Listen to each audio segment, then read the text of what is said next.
في هذا الفيديو تعرفون كيف ينفق نبيل شريف ابن الجنرال عبد الرزاق شريف قائد الناحية العسكرية الرابعة التي تقع فيها آبار البترول في حاسي مسعود وحقول الغاز في حاسي الرمل.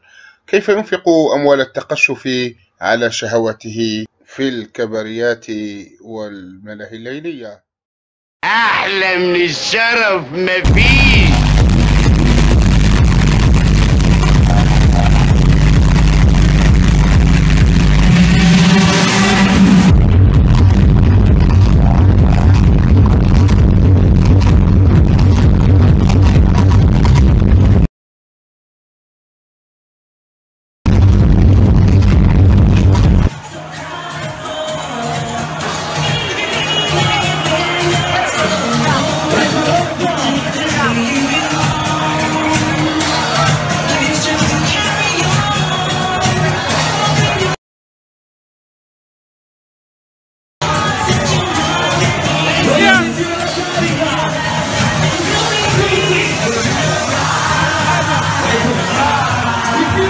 اسلام هنا ما تفرحش خويا.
كانت هذه هدية لأحمد شوشان وأحمد بن نعمان اللذين ينشأ ما سمياه الجبهة الشعبية لإنهاء الوصاية الفرنسية، والتي هي في حقيقة الأمر واجهة للجنرال عبد الرزاق شريف وسيده قايد صالح.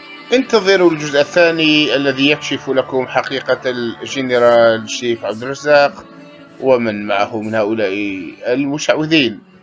والمدام كانت بتشتغل ايه؟ فنانة. ما شاء الله ما شاء الله. ايه، رسامة؟ لا. أديبة؟ لا. موسيقية؟ لا. شاعرة؟ لا. أمال ايه؟ رقاصة. صح سيادتك انها كانت رقاصة محترمة جدا، من البيت للكباريه ومن الكباريه للبيت.